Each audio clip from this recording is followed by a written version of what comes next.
right. Well, welcome, everybody. I'm your host, David Mauro, and today we have a very special guest, CEO and inventor of Luxblox, the award-winning building system driving transformation in STEM and K-12 across the globe, featured on national morning shows, television, with roots in my alma mater, college town of Galesburg, Illinois, and legendary Knox College, home of the Lincoln Douglas debates.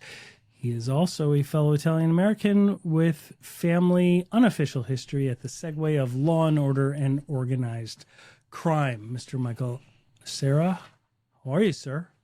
We're innocent. I don't know what you're talking about. I don't know. There is no mafia. Like I don't know what you're talking about. And not Chicago. It's the outfit.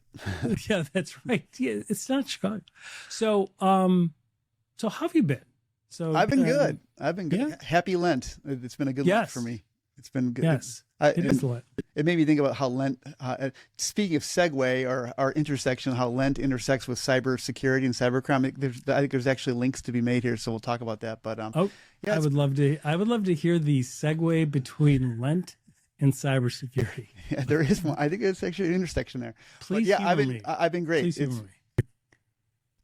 It's been a good year. We got, I'm not a socialist, but I'll tell you what, we applied for 3 different grants this year, or last year. We applied for a grant, and I got 2 out of 3, which is amazing. So all my socialist friends are like, "Hey, congratulations on the grant. You like that state money?" I'm like, "Yeah, I like money, so that's good." Well, and look, if you were truly a socialist, you wouldn't have created or invented anything anyway to be able to get the grant. So let's go to the root of it, right? Probably right. I don't know. The root of a free society is you get to invent the things that you've been inventing, and then you qualify because of the good you're doing. You qualify to help the greater good in larger scale, so they're going to invest in it. I think of it as an investment from the government in you, rather than and that's how they were too. A gift from the government. It's believe me, yeah, we've all paid into it, right? So yeah, exactly. You're just starting to get some of the stuff back. In a truly socialist country, if we're all getting like $13,000 a year, you cannot hire an employee anyway. So right. you're not going to have. You wouldn't be able to business to see what you're doing come to fruition. Right. So, let's talk about. You and I had been speaking about first principles, and you had mentioned that when you're designing a construction system or thinking about digital security, you ask what really makes things stand or collapse. Yeah. So you said you saw a similar pattern. So first, let's talk about Luxblox for people that maybe don't know you yet. You invented this system. It is incredible. I always kind of explain it first off to somebody. It's the best competitor to Legos on the market as possible, but it's nothing like Legos. So I don't mean to insult you by saying. I'm not sure Lego even knows that because we're really small. But we were a Lego family, and I come from a construction family, so I understand bricks and sticks and all that kind of stuff. But when we were homeschooling our kids, we were very social people. We're Italians, so we had a makerspace in our backyard, and it's back in the 90s, 2000s. So we had kids from all over the neighborhood coming and building things. We started this project called Project Lux. We were like drilling into Lego and chemistry sets and trying to make a better construction toy. Literally, that was the project. What are we going to do? And it comes down to it's not just a better block or something like that. It's a different way of looking at nature. We confuse freedom and as being the absence of being constrained. Okay, and the constraint's a bad thing. But if anything, civilization is the art of constraining matter to make it useful. Right. So bricks naturally want to be a pile, and sticks, if you strap 4 sticks together, they don't really want to hold their shape. 4 sticks together are useless. But if you do 3 sticks, they don't want to change their mind. They're just complete. So there was a point in time in history where somebody figured this out. And when they figured this out, they could make, pyramids and wigwams and structures that hold sails. So when humans invented how structure works, which is it's constrained freedom, they found out they can do a lot of things with the physical world. And that applies to even how we engineer our own lives. So It's useful freedom is what we want, not freedom. We want useful freedom. Right. That's why we tolerate police forces and armies, because we have to constrain freedom. We don't want roving bands of 15-year-olds with AK-47s on drugs, right? We want freedom that's constrained and useful. Right, absolutely. Yeah. So that's Luxblox is that. It's basically the same plastic as Lego, but we figure out if we put hinges on it, you get all this freedom, and which is also it's just totally wonderful. But the kids want to make structures, so all you do with this is instead of stacking it into something rigid, you just fold it. So you have what they call corrugation. So that's how Elon makes his rockets out of steel. He takes very thin sheet metal steel and he folds it and makes these beautiful, elegant rockets that are very super thin and light and strong. And with that, this has been rolled out in a lot of school districts, a lot of charter schools, homeschools, and it allows them to actually visualize and make. Right? Like things that they've been designing or imagining. It does things they don't understand. Like they'll make a cube, and then the cube this is actually the true personality of a cube. A cube wants to actually dance and jiggle around. Every carpenter knows that. So a carpenter will put sheathing on it like plywood, or they'll put a diagonal to stop it from doing that. So again, constrained freedom. And kids are just smacked with that when they use Luxblox. And then, but they found out in that constrained freedom, you can get amazing results. You can make a building with a core and a skin that's integrated. And that's really hard to do with bricks. And I love brick art. Lego's the highest brick art there is. But what we do is we do something that gives you a kinematic universe, a universe of connections. And so you're going to make things that just pulsate and undulate and move in really exotic ways, like our hips move. So, and that's what we want to give kids, this thing where if they ask their teacher, what's this thing doing it's made, the teacher's going to be like, I have no idea. Like that's to me, that's really where you want education, where the kids are asking the questions, the teachers have to struggle to answer. That's interesting. Have you not been on Shark Tank? Like, how is this not been on Shark Tank? Well, I'll give you the secret information. I mean, I want to know. They asked us. They came to us twice. They came to us twice and said, "Send in your stuff. FedEx it to California. We want you on the show." Right.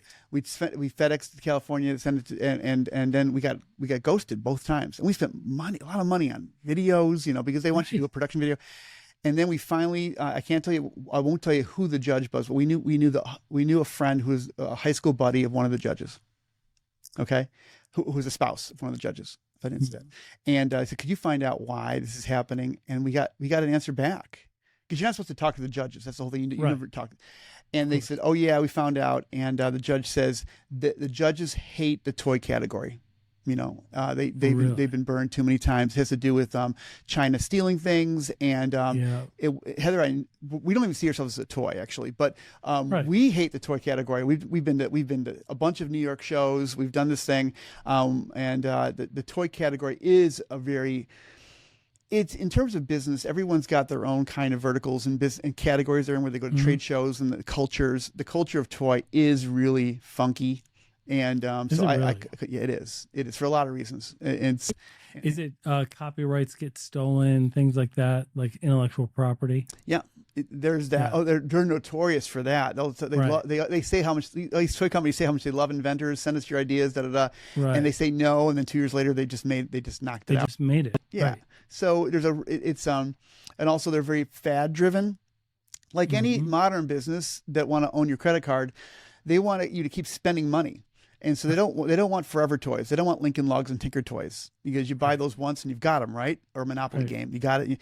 They want planned obsolescence. They want fads. They want exactly. And so that doesn't really breed necessarily the best toys or the best things for kids. Oh, that's fascinating. I mean, that sounds really negative. I mean, I was a kid who loved toys like anybody else, but that's just the nature of the industry. No, I was going to say I actually know a couple people that have invented different things, not in the creative space like yours, but more in the adult space or golf and things like that. And they didn't go on Shark Tank because they were like, no, we'd have to give up. Even if you don't get selected, you give up like a certain percentage of ownership. That's what they told me. Oh yeah. And I was like, well, that's not like, that's, you know what I mean? Like that's, and then there's a whole thing where this is your whole life. It's a line item on their investment portfolio. And then again, I think I would push a little harder on that. Say, I think majority of what people know about Shark Tank is fake. What I've heard from insiders who've won Shark Tanks, they tell me that most often what happens is you have to sign all these NDAs. You can't even talk about what happens. Right. And what mostly happens is you think the person had a deal, then they lawyer up and they say, well, here's the deal. And it's completely different than the deal that was on the show. And say, you don't like it, then F you. Then it's over. And you can't even talk about it. But you could say, I was on Shark Tank, Right. But and a lot of providers, like I would imagine you would get a boost from being on Shark Tank. Every rerun that they run, things like that, it raises general awareness. So I think the benefit there would help. But taking a deal, I think look, it could work out great for people or not, but the devil's in the details when it comes to that. So let's talk about what we were just pursuing, and that is, especially with AI, Mike, the technology is developing so quickly, and the ways that online cybercrime can happen to individuals, can happen to organizations, and there's clearly blurred lines between our private lives and our work lives now because of the technology and its advancements. But the tactic, to me, is the same as it's been for thousands of years, right? Absolutely. Like fear, urgency, greed, status, lust, longing, isolation, all of those emotions are exploited by attackers. And it seems so clear after somebody gets harmed, but why do you think that is? Yeah, why is that? Well, I think because back when I was younger, I used to represent crime victims as a lawyer, and when I saw cybercrime coming, I just thought, oh my God, it's so much worse. Like I can help individuals locally where I physically am located, right? But cybercrime has an element of anonymity and it has an element of global reach, and it can harm people at scale. Meaning they can do the same things that they did to this one person, but they could do it to tens of thousands of people all at once without you even knowing who they are, and be in an area or a geography where they don't have accountability. We don't have, treaties so that we could get them here to prosecute them. And the harm is the same, right? And so how it, why do I think that happens? I just think technology breeds scale. It allows the crimes to happen to more people faster. Oh, yeah. I meant, why do you think they prey on those vulnerabilities you just said? Because it drives behavior. Yeah. That's what I believe. I think that they speak to the part of the brain, not the neocortex, not the outer part, the more modern brain, but they tap into the base core part of our brain that doesn't have a capacity for language, but that drives emotion and behavior. Right. And so, and exactly, I would agree. And I would think that those are what I would call pretty much automatic responses. If you're an emotional person, you're predictable. And they love, the algorithm wants predictability because then you're going to get the biggest hits, right? So that casts the widest net is all the predictable behavior. So if you're unpredictable, the net, there's holes in the net, or the net misses the mark, and you're not, their ROI isn't great because you've lowered the target landscape, right? The vector. So and so the best, I think, defense is to not be a predictable person. And so it's to, even though we're all emotional, if we develop the disciplines to take a beat, when you're working in their vector, in their target vector, and they've just elicited an emotion from you on your phone, before you act, you take a beat, you go to maybe to a second source, and there's these strategies that a reasonable person takes, but a reasonable person is not an automatic person. A reasonable person, a rational person, is the opposite of that. See, I think that the more we know about science, the more we've found since we discovered, when Hooke discovered the cell when he was looking at cork, and you discover the cell, and you say, oh shit, we're made out of cells. That means we're not just a thing, a creature. We're a creature made of creatures, these little cells. Right. And the cells are actually named after the monk's cell, little rooms. That was where the word cell came from, was the monk's cell, right? So, yeah. I always learn something. So, yeah, And so then I tell my kids later, and they're like, Dad, you've obviously read a lot. I'm like, no, I just talked to Mike. well, He's got all the Jesus described heaven as my Father's house. His mansion has many rooms. We're a mansion with many rooms, right?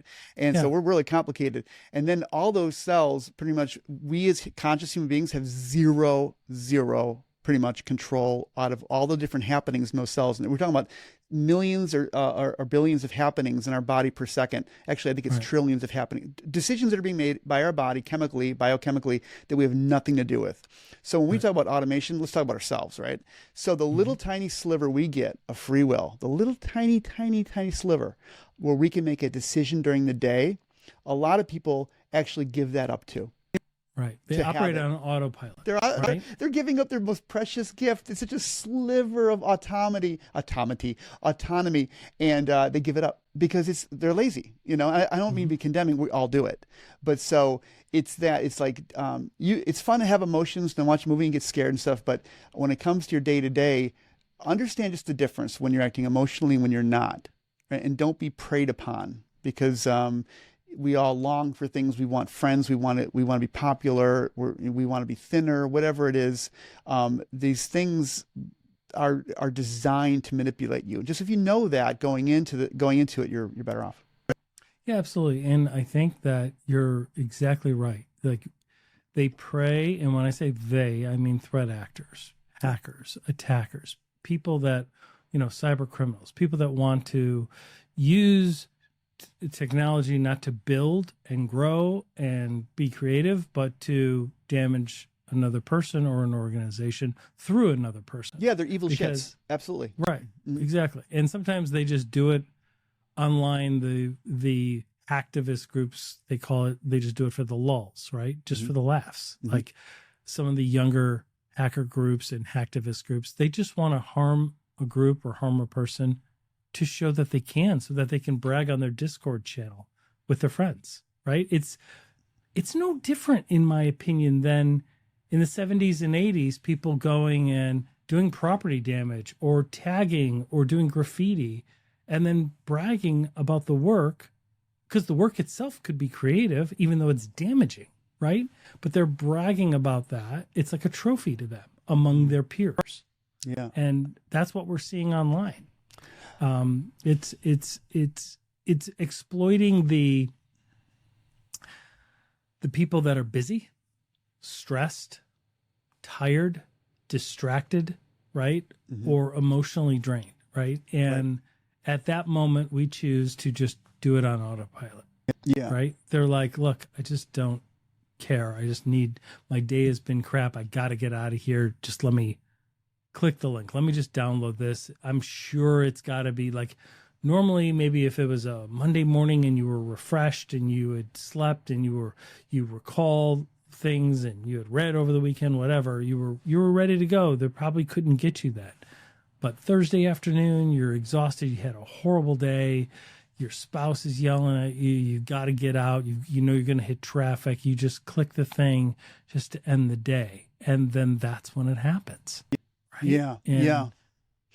And I agree. Talk to me about because you don't work in the technology. No, I don't. I can't speak space, to. I can't speak to but the technology. That's what I want. But I'm a person. That's why you're. Yeah, but and you're a business owner, and you have employees, and you leverage technology every day. But you don't work. You work in more the kinetic space, the physical space. Yeah. Well, I'm concerned about how kids are being raised and how they're 100%. Learning. And I think the actors that are those little evil actors you were talking about.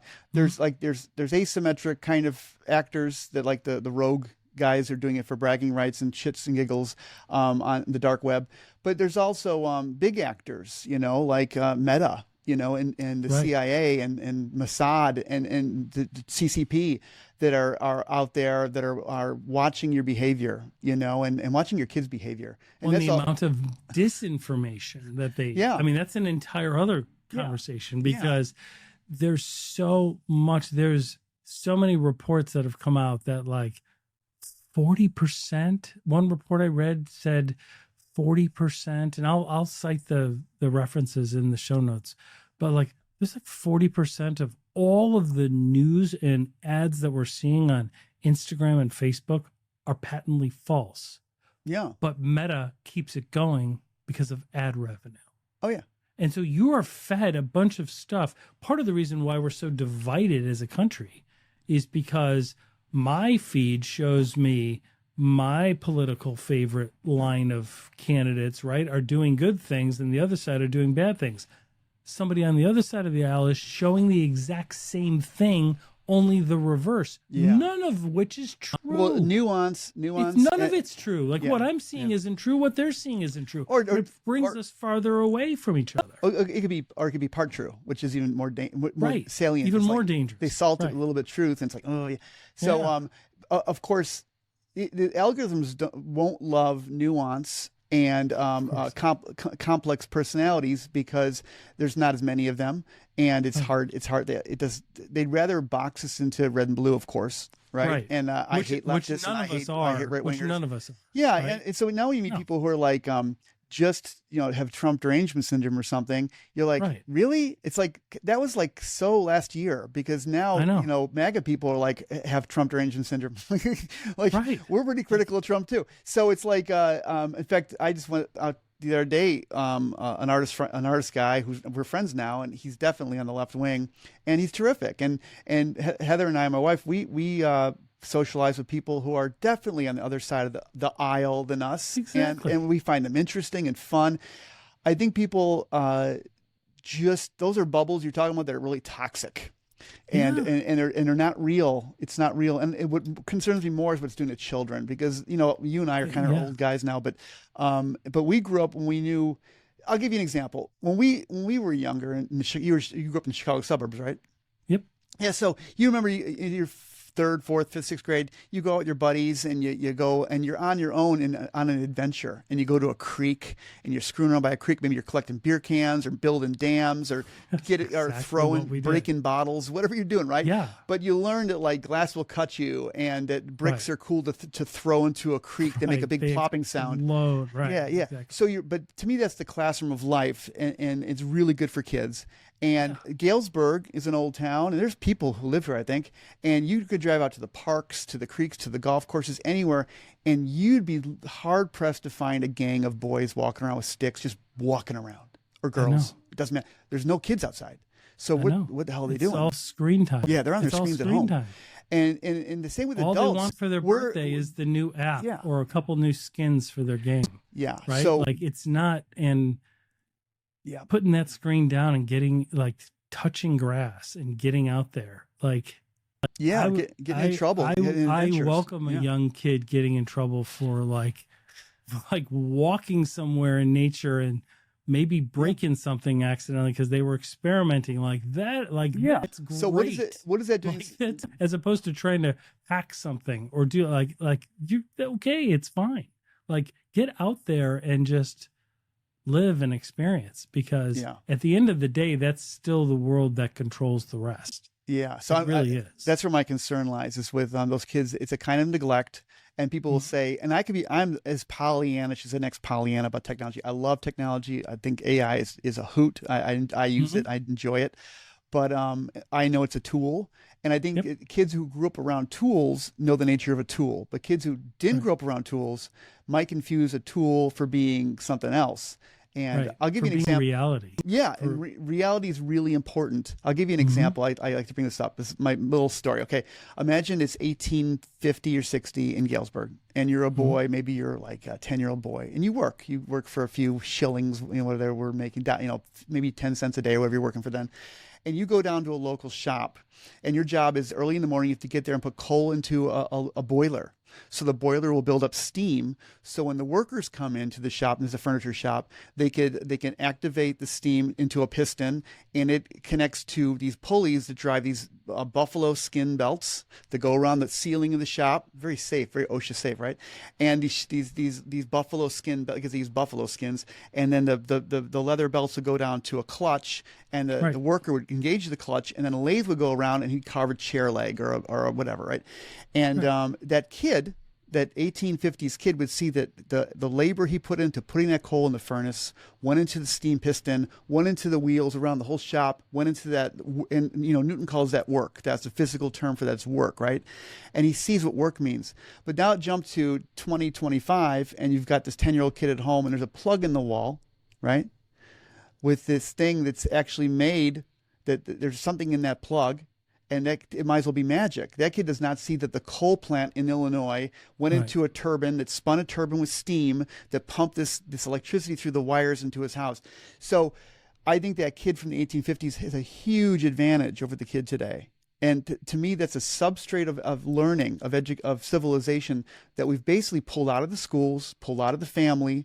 And it's like, that same kid would have taken a tram to Chicago, to the Great Exposition in Chicago, to the World's Fair, to see Tesla showing these arcs of electricity coming in, and everyone was in awe of this beautiful thing called electricity. It was so admired. It was the marvel of the age. The future is coming. And now it's like electricity is just something to charge this with. Yeah, it's just fuel to get my game going. To me, it's a disaster. I just think that's a freaking cultural disaster. Me, it's I think you touched on something really good there, and that is context.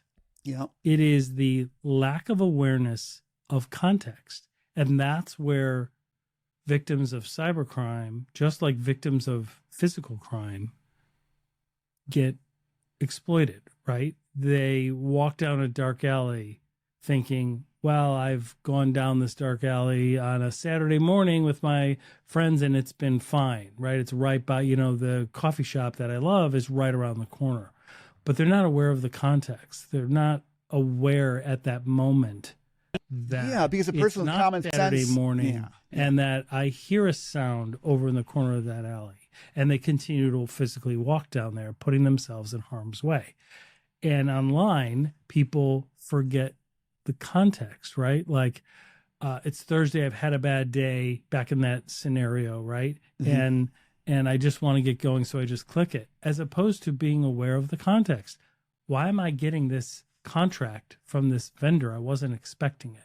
Why am I getting this thing that I didn't ask for, right? Like, if you think of the context, you'd pause and you'd verify it out of band, meaning you just verify it, not responding to that email. You just verify it from the actual vendor that you know, even though this one might look like it's from the same person, right? Or somebody that you trust.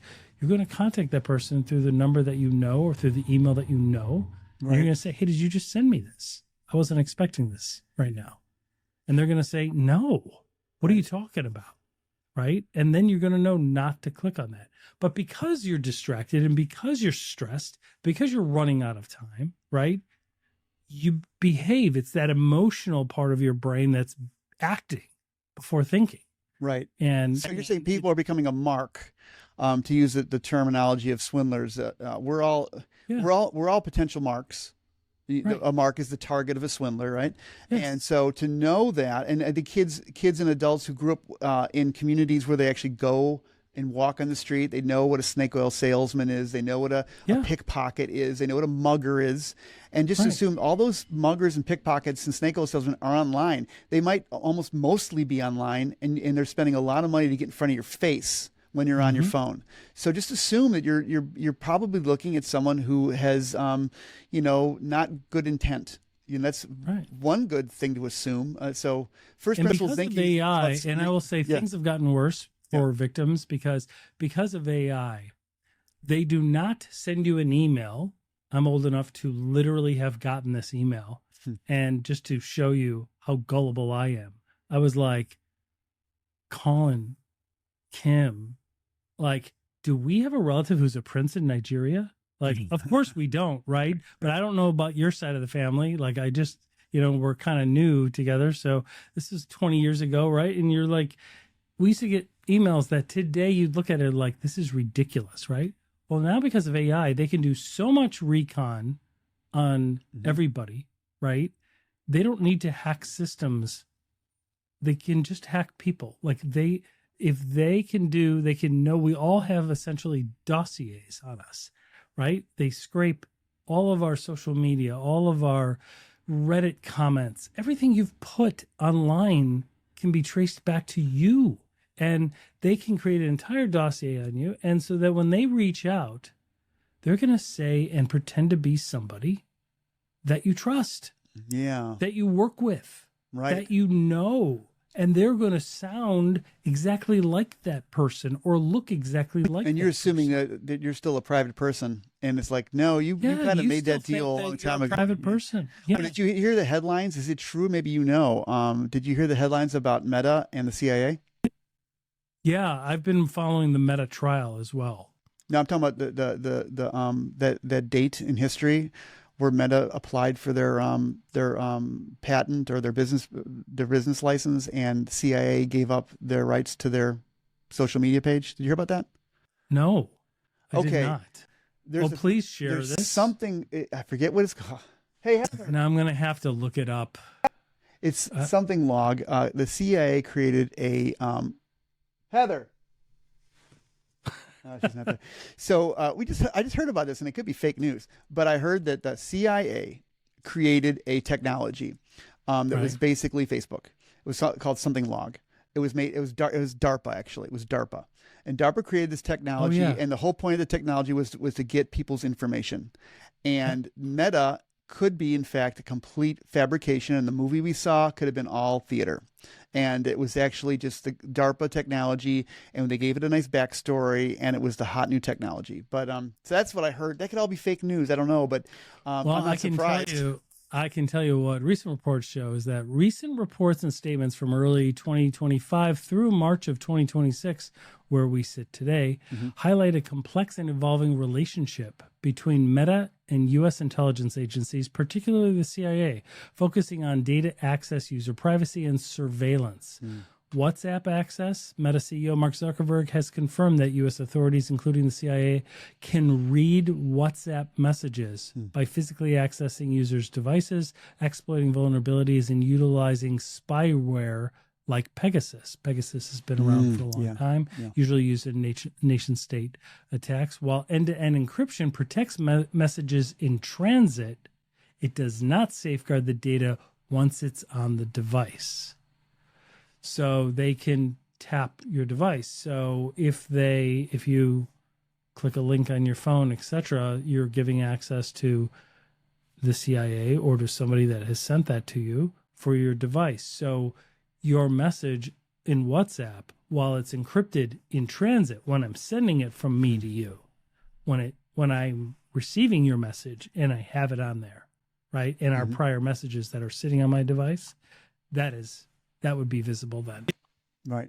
And correct me if I'm wrong. Wasn't the CIA's charter about only doing things for overseas actors, and the FBI was supposed to be doing things that were domestic? So the FBI had really no legal right to spy on Americans on their home soil. I think that's what the charter was. True, which is part of the reason why Claude came to Claude AI has had some issues with the Department of War right now, because they were asking him. Claude just wanted to limit the ability to do things on American citizens.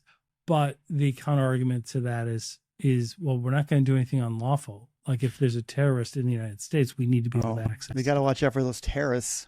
Right. I mean, as an Italian American, we kind of invented terrorism, right? We were the first Sacco and Vanzetti. They didn't call us. They didn't call Italian Americans in the criminal element of the Italian American culture that back then. We call it they're anarchists. Yeah, right. but today it seems like it would certainly be classified as that. Do you know the biggest public lynching in American history was Italian Americans in Louisiana? No, but I believe it. Yeah, they lynched a shitload of Italians, just like all in one the biggest mass lynching, not the most people lynched. And they had a mass lynching, and the Italian Americans were so upset that the president at the time, I can't remember who it was, basically instituted a holiday for them. He said, let's have Columbus Day. That'll be the Italian Americans' formal holiday. We feel bad about nixing hundreds of you at once. We're going to give you a holiday. Yeah. Have a paid day off, guys. Yeah. Yeah, but so it's interesting how but they saw us bringing in elements of radical ideas, Right. like anarchy, for instance, Right. and and organized crime, right? Which is really what Mm-hmm. cybercrime is today. Like what cybercrime is today is organized crime. Like it is, and to me, it is more powerful than the outfit was, or that the families over in New York have been clearly than they are today. right. But because you could look at the scale, like they're able to do millions of dollars in transactions in minutes, in hours. Like okay, but the amount is just at scale. It's huge. there's the old saying: one man's terrorist is another man's freedom fighter. One Right. man's gangster is another man's government. So Right. if Besant says that we last year destabilized the Iran banking system, Mhm. and all those Iranians with their 401ks and retirements basically lost their retirement, to force them into the street to protest how bad the Iranian government is. Okay, so how is that not gangster? How is that very not? gangster. I mean, you could be all relativistic about it, but it sounds like fucking Right. evil to me. I mean, I don't know. Yeah.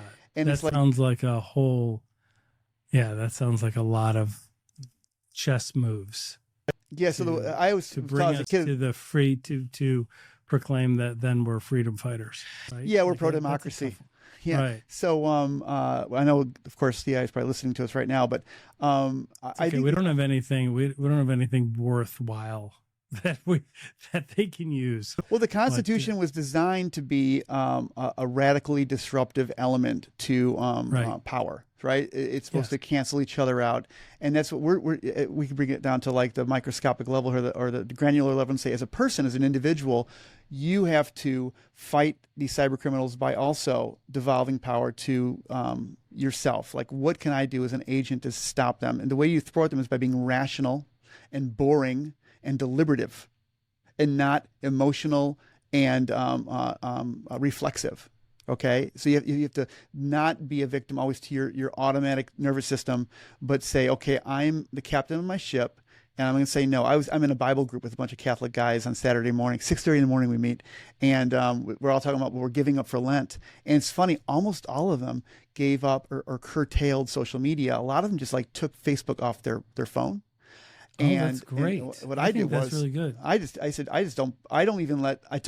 quit social media, and I keep my phone on the charger by the TV downstairs. I don't let it go into the bedroom for a lot of reasons, but especially like hitting beeps and clicks and talking to AI in the middle of the night, because I could talk to AI all night long, and I'm Right. brainstorming at 3 a.m. Not really healthy for you. Exactly. So there's something about taking control of this is really empowering, and I'm reading more now than I've ever done before by taking out. I put my reading glasses on in my bedroom and I read.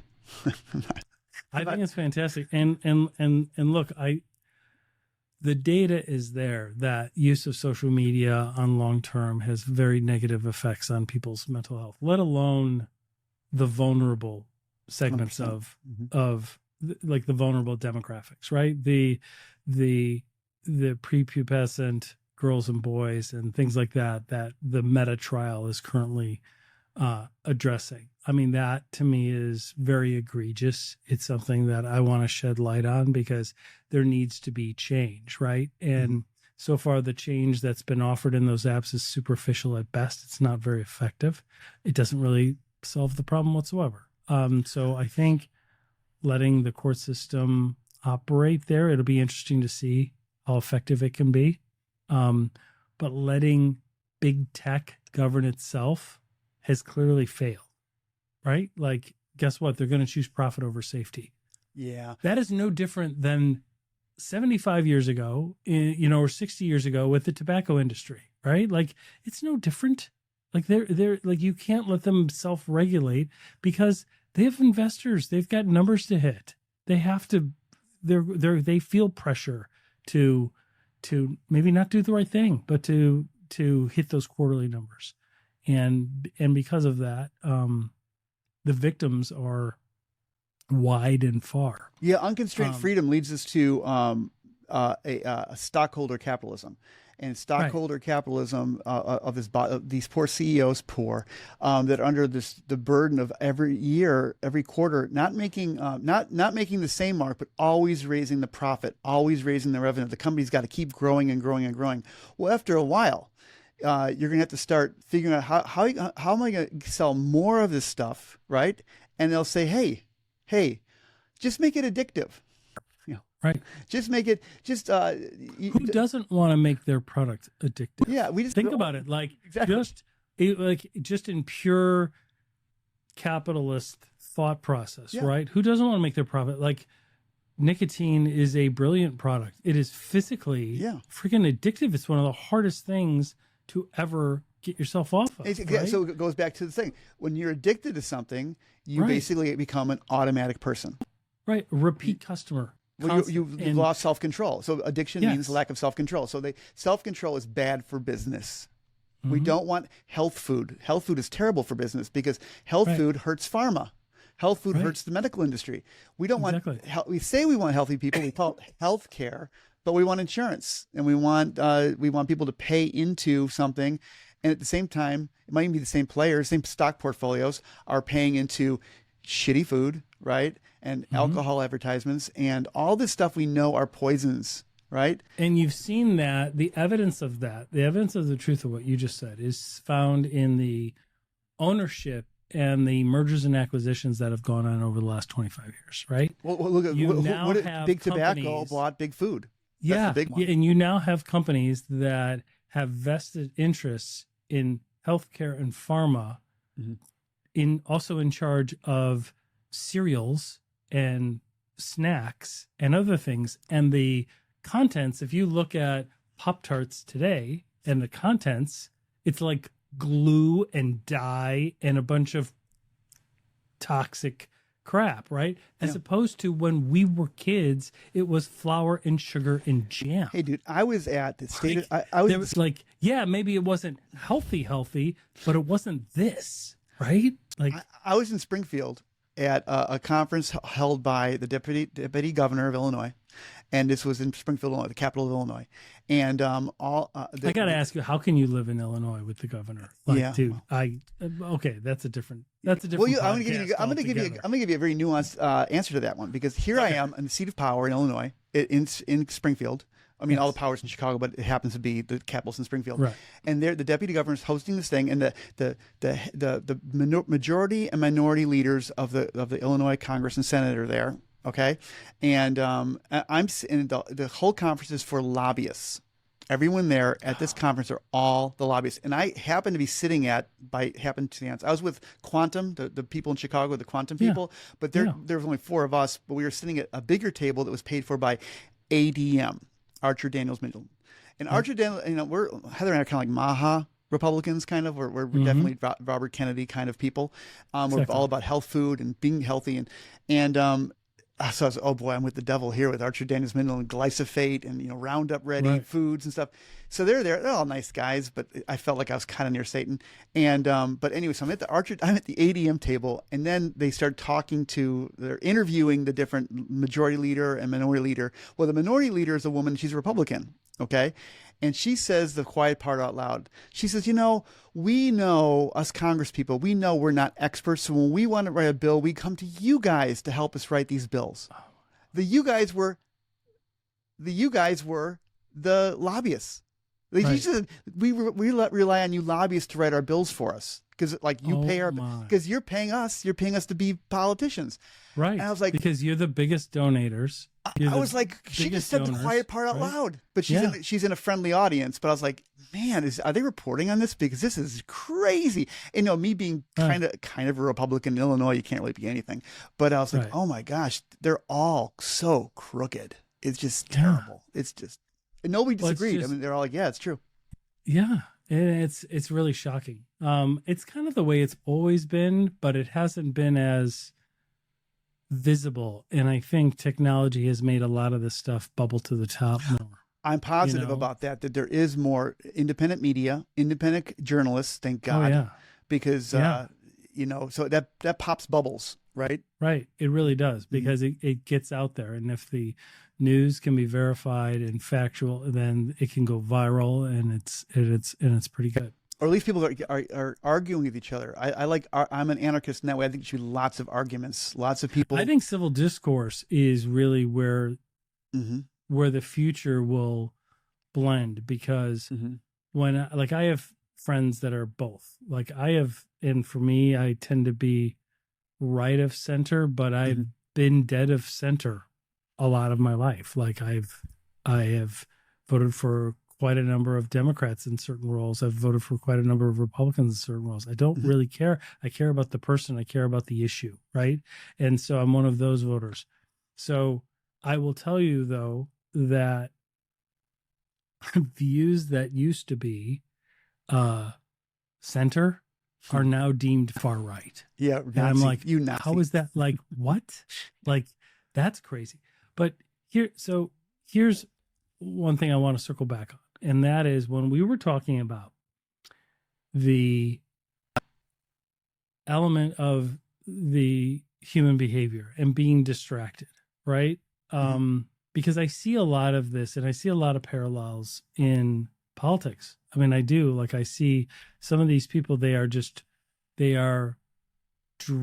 like the Dunning-Kruger effect, right? Like, they are absolutely confident in an unresearched opinion, right? They are just absolutely venomous toward the other side, and they haven't researched it to find what the truth is. They just researched it to to confirm their bias, right? And some of that plays into the issues that we see in personal cybercrime. And to me, all cybersecurity is personal. Like, right. When we see a big data breach that happens in the news, right? What is not in the news is what happens to the person or people at the epicenter there.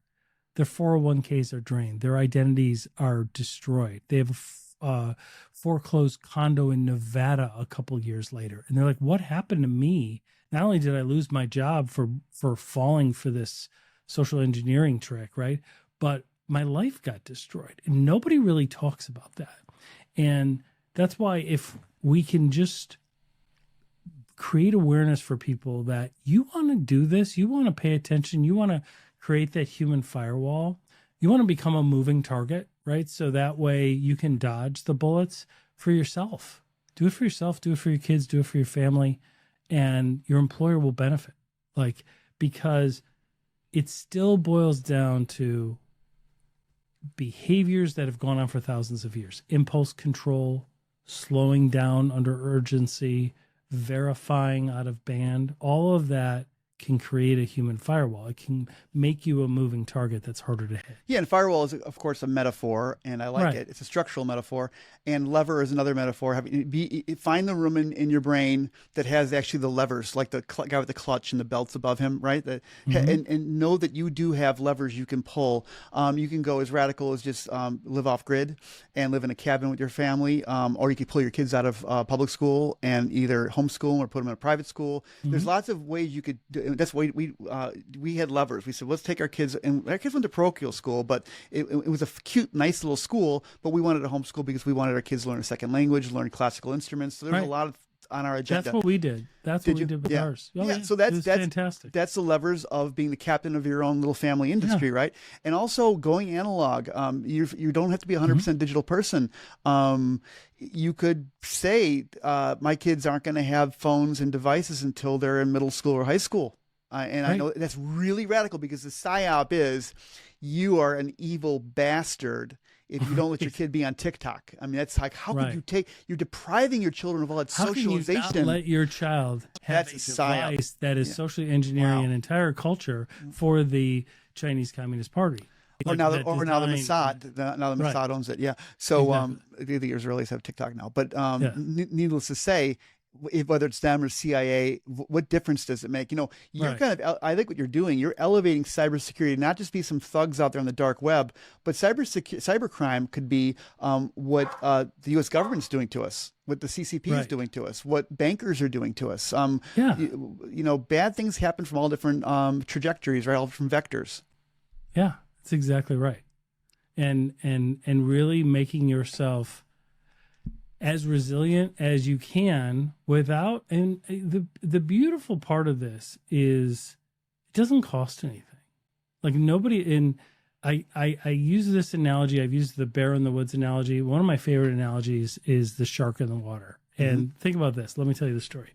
So we go and we are out swimming. You know, all the people from work, we're all out swimming, right? Somebody sees fins, they scream shark. Is it a dolphin? Is it a shark? I know I'm not going to wait around and find out, right? I'm going to start swimming to shore. Now, the truth is, I cannot outswim a shark. Like a mako shark can swim 45 miles an hour. A great white from the movie Jaws can swim 25 miles an hour. The fastest human, and you can Google this, the fastest human on Earth has only been recorded to swim 8 miles an hour. So we are not going to outswim that shark, just like we will not ever defeat the Mossad, CIA, CCP, cybercrime, organized cybercrime. Like if they wanted to get us, they can get us. So how do we make ourselves a moving target? How do we change this? It doesn't cost us anything, right? We have to realize to be secure in our use of technology in any sense, we don't have to build Fort Knox. We don't have to spend a fortune, right? We just have to be a faster swimmer than that guy. Like, than the guy who just ate 5 cheeseburgers and hasn't exercised in 20 years. Like, think about it. Like, I don't have to be the fastest swimmer. I just have to be faster than the guy in between me and the shark, right? Because the shark is going to go for the fastest opportunity. It's like another analogy is when somebody wants to break into a car, right? When a criminal wants to break into a car, let's say we're at Target. There's hundreds of cars in the parking lot, right? Are they going to smash the windshield and cause the alarm to go off and draw attention to themselves? No. What they're going to do is they're going to walk by all of the cars and they're going to pop the doors.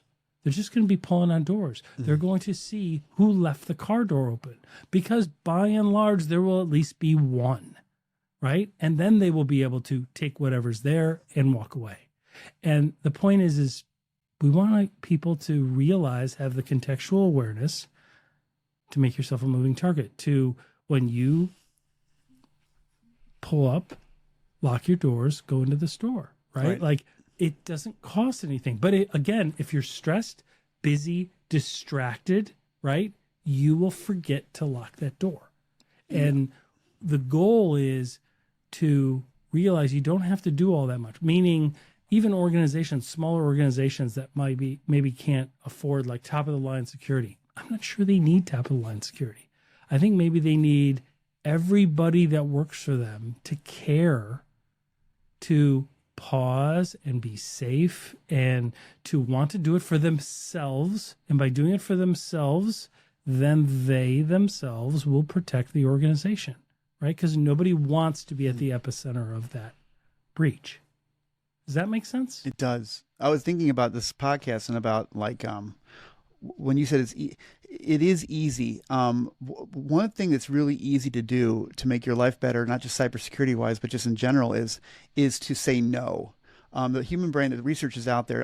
I'll send it to you, but the research is really out there now that when you cut down when you increase your constraint environment, when you cut down on your freedoms, you actually develop more useful freedom in your life. Okay. So for me, for Lent, I wanted, I've lost 25 pounds since Christmas.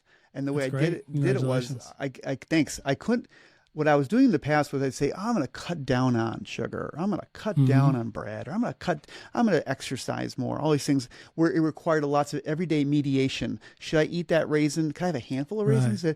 And I never got thinner. I work out every day in the gym. I never got thinner. I just, and so this year I said, I'm just going to start saying wholesale no to things. So at first I cut out, pretty much all carbohydrates, right? No sugar, not just no desserts, but no sugar, no carbohydrates, no bread, no nothing. And then I found out that yogurt was so easy to eat, and nuts, a handful will just destroy your entire diet. That's like, so I cut out nuts and dairy, right? And so I'm down to like lamb, beef, chicken, and like freaking, pickles, maybe avocados. So I'm down. Right. But all of a sudden, I could walk into Aldi now, and there's whole aisles that just there's no-go zones, and my brain is really free. I feel so light because I know there's only a few choices in the store, and I'm out. Things. I've simplified. It's a very underestimated superpower. And I think a lot of top CEOs do this too. They just have a very kind of they put these we call them blinders, but actually they're on good track. Absolutely. And they're getting tons of shit done, and they're not letting the small shit ruin their day. So if you've read Steve Jobs' book, he kind of did that, didn't he? Yeah, it's why he wore black. Same outfit. Einstein had one outfit. Why do you think Einstein he did that? The same thing. One dude. Yep. Look, he's like, when I make decisions, sometimes it really hurts people. Sometimes it affects millions of dollars or hundreds of millions of dollars. I need to not think about anything other than that decision that day. And that's not a lack of thinking. That's not a lack of thinking. It is the most focus you can have, and the most intent, the most be intentful, intend to do right by that decision. And that is really key. And I mean, I'm going to be getting shirts and hats and stuff that just says, don't click on shit. Just don't. If you just say, I don't. I get people that hit me up on LinkedIn constantly or that send me emails. I'm like, I don't click on links. If you want to, I'm not clicking on your link to set up a meeting. I don't do it. And I don't do it. So that part won't affect me.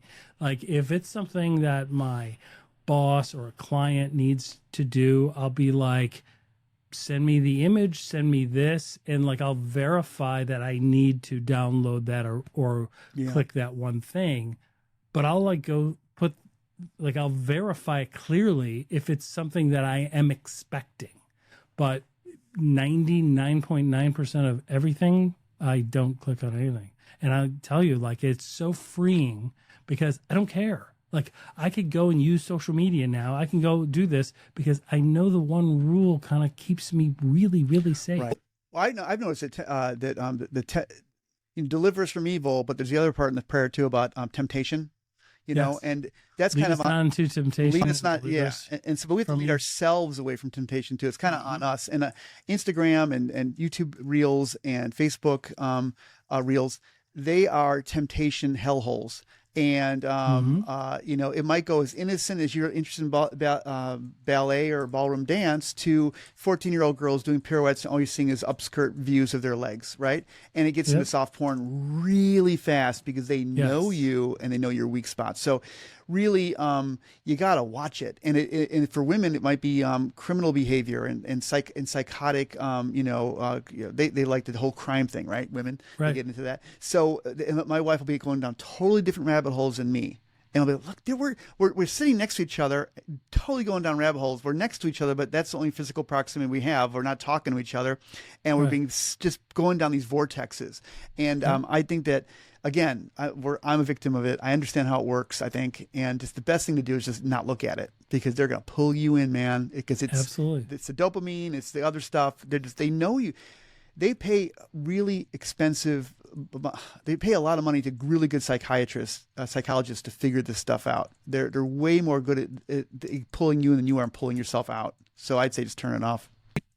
I absolutely love it, and I love your tactic of leaving the phone, in your home office or in the kitchen or wherever it is at night, so that when you go to the bedroom, you are present. Well, I'm pulling out books from my library for the first time, it's wonderful. And then reading will put me to sleep, but it's a nice sleep. It's I've read, and I'm going to sleep now, and yeah. And then when you're on technology, you're more fully aware and you're more conscious. And I love technology. I mean, I use AI job. Every single day. This is what I do. I'm all about technology, and I have AI, and I have printers, and I have all kinds of stuff. I love it. All the 3D printers, all that. I love it, but I know they're tools. So somebody I want to have you and Sergio on the same podcast. So I'm going to have you on again soon, if that's okay, if you'll give me the time. Thank you. He is a 3D printer guy, super creative. He's worked he's currently in Ohio. He's the CIO for a healthcare organization over there. But he's had a fascinating life. He's from Mexico. He's an American citizen. He was a surgeon in Mexico, but he's always loved technology.